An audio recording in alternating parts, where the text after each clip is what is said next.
This is homework number 6. We're taking a look at problem 21. Find all the zeros of this function. F of x equals x times 2x minus 3 times x plus 5 to the 4th power. Alright, I'm going to have you think back to a previous homework problem back in like homework 2 or 3. When you were given quadratic functions like, x squared plus 3x plus 2 equals 0, and you were asked to find all the zeros of the function to solve that quadratic function, what you did then is you factored the function so that it was a product of only factors. And you did something like this: x plus 2 times x plus 1. 2 times 1 makes 2. 2x and 1x makes 3x. And then we found out that if this is going to multiply to make 0, this times this, then either this part equals 0 or this part equals 0. And you solve these two little equations. For this one, x would have to be -2, so that -2 plus 2 equals 0. And this one, x would be -1, so that -1 plus 1 equals 0. Well, we're doing essentially the same thing here, except these are actually even easier because you don't have to do this step. You don't have to factor it.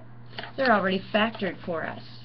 They happen to be functions with a much higher degree of x, but there's nothing but multiplication going on here.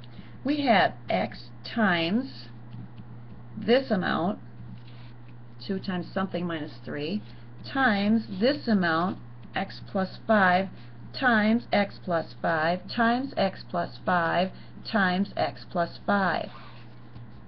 That's what x plus 5 to the 4th power is. So everything here is getting multiplied. When somebody tells me what x is, this is just multiplying 1, 2, 3, 4, 5, 6 numbers.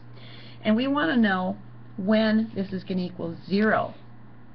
Well, if that's going to happen, then either this piece will have to equal 0, or this piece, or this piece, or this piece, or this piece, or this piece. Any one of these has to equal 0 because it'll zero everybody else out. Well, that gives us some little equations.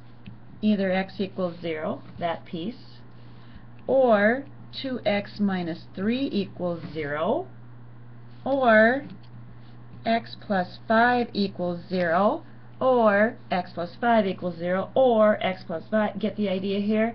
Now I'm only going to do this one once, because once I solve this one, that same number works for all of those.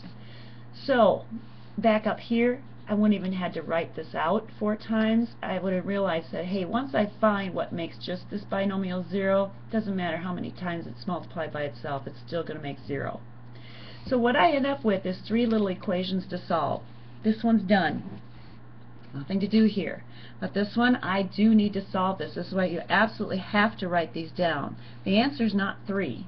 2 times 3 minus 3 does not make 0. I actually have to solve this by adding 3 to both sides.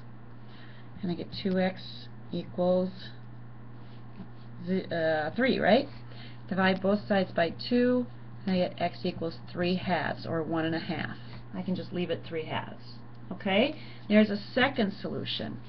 Alright, we have one more solution. What plus 5 makes 0? Obviously -5, but if you really want to see the solving steps, we'd subtract 5 from both sides, and 0 minus 5 is -5. So what this means is, if I put a 0 in for x, 0 times 2 times 0 minus 3 times 0 plus 5 to the 4th power, try it. It's going to equal 0. If I put 3/2 in, I'm going to have 3/2 plus times 2 times 3/2 minus 3. This part will 0 out because that's what makes this piece equal 0, and then it doesn't matter what the rest equals.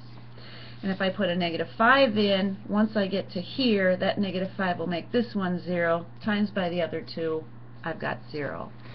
So there were 3 solutions to this problem. Again, if the problem's in factored form already, all you have to do is solve the little equations that make each of those factors 0.